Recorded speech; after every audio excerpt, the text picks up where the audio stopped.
بسم الله الرحمن الرحيم. tobanka bisha Ramadaan u dambaysa markay soo galaan Nabi Maxamed sallallahu rabbi wa salaamu alayhi wuxuu sameyn jiray saddex arrimood. hal xadiis bay ku keentay shadda mi'zara guntigu adkaysan jiray wa ahya layla habeenkiisana waa nooleyn jiray wa ayqada ahlahu ehelkiisa iyo xaasaskiisana waa kicin jiray. saddexdaaba waa saddex qodob oo muhiim ah. guntigu adkaysan jiray maxaa laga wada tafasiir kala gedisan bay culimadu galiyeen laakiin midka u fiican wuxuu yahay Nabi Maxamed sallallahu rabbi wa salaamu alayhi tobanku hadduu soo galo xaasaska iyo guryaha waa ka fogaan jiray lianna wuxuu ku mashquuli jiray ilaahi taacadiisa san tilmaami doono wuu itikaafi jiray tobanka dambe nin itikaafsanna reer iyo xaas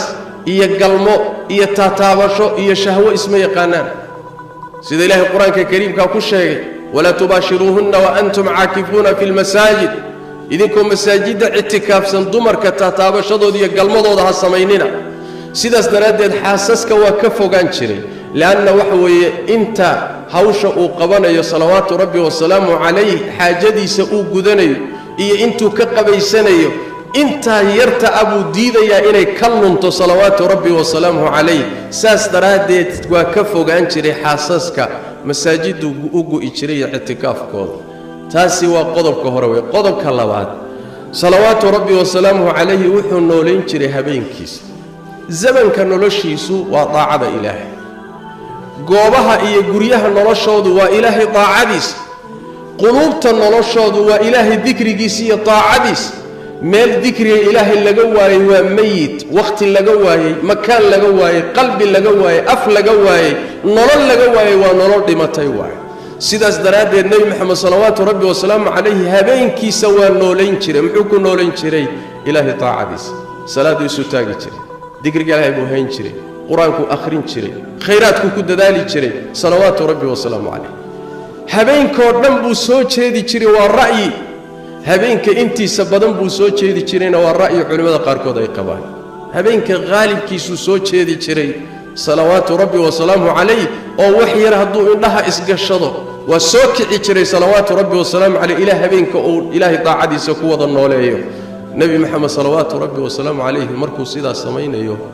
qad ghufira lahu ma taqaddama min dhanbihi wa ma ta'akhkhar bi nass al-Qur'an ilaahay dambigiisii horiyo kiisii dambaba waa dhaaf darajadiisa aakharana waa meel ool darajadiisa aakharana meel bay iska taala garantii way madmuun muxuu sida u sameeynaya dadaalka u sameeynaya afala akunu abdan shakuran hadii ilaahay inta isiyay miyaan isdigani soo inaan ka shukriye ma shukriga cibaadada wuxuu keenayaa inaad cibaadada sii badsato oo ilaahay tabaaraka wa tacaala taacadiisa sii siyaadiso innaga leeynoo jideynaya oo nabigu ina baraya salawaatu rabbi wa salaamu alayhi tobanka dambe haday soo gasho fadhiga ka kaca tartama oo khayrka ku dadaala salawaatu rabbi wa salaamu alayhi. waxa kale oo nabigeenu qodobka saddexaad uu sameyn jiray uu yahay ay qada ahla reerkiisa waa toosin jiray hurdadu ka kicin jiray laana ilaahay baa quraanka kariimka ku amray wa'mur ahlaka bis-salaat ehelkaaga xaasaskaaga amar salaada amar wastabir alayha kuna sabir balay ku sabir annaga ku irsaaqayna irsaaqdaadu annaga korka nagay saaran tahay